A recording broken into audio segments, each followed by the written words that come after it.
Tata bahasa yang kedua adalah tentang aso dan oso. Aso dan oso merupakan akhiran penghubung yang digunakan untuk menggabungkan dua kalimat berdasarkan urutan waktu kegiatan.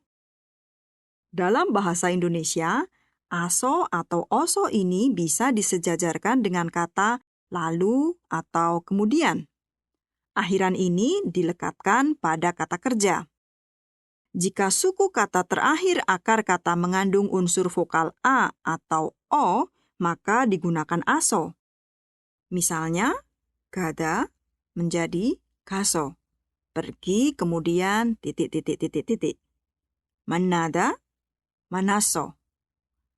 Jika mengandung unsur vokal selain A atau O, misalnya E, U, I, dan lain sebagainya, maka digunakan oso. Seperti nerida, neryoso. Turun lalu melakukan suatu hal. Cikta, jikoso. Kemudian untuk hada menjadi heso. Pale hada, pale heso. Seperti yang tadi saya sebutkan, aso, oso bisa diterjemahkan menjadi kemudian atau lalu dalam bahasa Indonesia. Baik aso, oso maupun lalu, kemudian ini sama-sama digunakan dengan cara melekatkannya di belakang kata kerja. Berdasarkan konteksnya, kata lalu atau kemudian bisa disepadankan dalam bahasa Korea dengan akhiran hubung aso atau oso dan juga akhiran hubung go. Namun, aso atau oso dan go masing-masing penggunaannya berbeda. Dengan kata lain, penggunaan lalu atau kemudian lebih luas daripada aso atau oso. Kemudian, apa perbedaan aso, oso dengan go? Aso, oso, dan go sama-sama berfungsi untuk menggabungkan dua kalimat yang waktu kegiatannya berurutan. Perbedaannya adalah pada aso atau oso, jika tidak ada kegiatan di kalimat depan, maka kegiatan di kalimat belakang tidak akan terjadi. Sedangkan pada go, tidak harus ada hubungan antara kalimat depan dan belakang. Mari kita lihat contoh kasus berikut ini. Kalimat 1, 학교에 가서 공부해요. pergi ke sekolah lalu belajar. Pergi ke sekolah, kemudian belajar di sekolah tersebut. Kegiatan belajar tidak akan terjadi jika tidak pergi ke sekolah terlebih dahulu. Dengan kata lain, belajar dilakukan di sekolah. Kalimat 2, 학교에 가고 공부해요. pergi ke sekolah lalu belajar. Pergi ke sekolah, setelah itu belajar. Kegiatan pergi ke sekolah tidak ada hubungannya dengan belajar.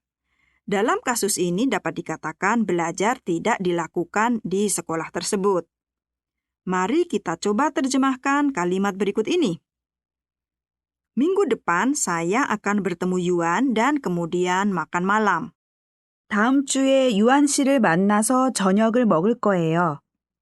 Saya akan pergi ke mall dan bertemu teman di sana. 백화점에 가서 친구를 만나요.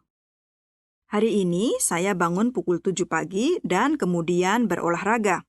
오늘은 아침 7시에 일어나서 운동했어요. Teman-teman, ada yang harus kita perhatikan, yaitu bahwa aso atau oso tidak bisa digabungkan dengan penanda waktu lampau at atau ot maupun penanda waktu masa depan get. Penanda waktu masa lampau, masa kini, dan masa depan dimunculkan pada akhir kalimat.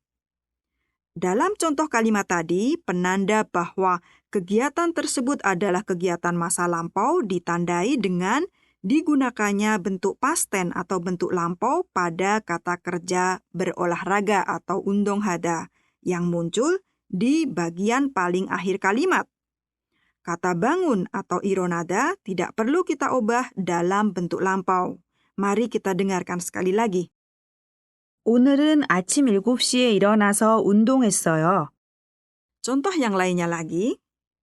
Apakah kamu sudah mengirimkan hadiah ke saudara-saudaramu? 가족들에게 선물을 보냈어요? Ya, saya sudah membeli baju dan mengirimkannya. 네, 옷을 사서 보냈어요. Berikutnya, mari kita dengarkan percakapan pendek berikut ini. 오늘 저녁은 밖에 나가서 먹을까요? Bagaimana kalau hari ini kita keluar dan makan malam? 아니요, 그냥 집에서 먹어요. Tidak, makan di rumah saja. Ya, pembicara pertama mengusulkan bagaimana kalau malam ini keluar rumah dan kemudian makan malam di luar rumah. Percakapan selanjutnya, 이 음식은 어떻게 먹어요? 끓여서 먹으면 돼요. Bagaimana cara makannya? Betul sekali, direbus dulu baru kemudian dimakan. Teman-teman, hari ini kita telah belajar mengenai dua hal, yaitu penjelas kata benda nien atau en yang berfungsi menjelaskan kondisi lebih detail mengenai suatu kata benda, dan juga belajar tentang akhiran penghubung aso, oso, penghubung dua kalimat yang membawa makna kegiatan yang berurutan. Jangan lupa untuk mencermati kembali penjelasan dan contoh-contoh kalimat tadi.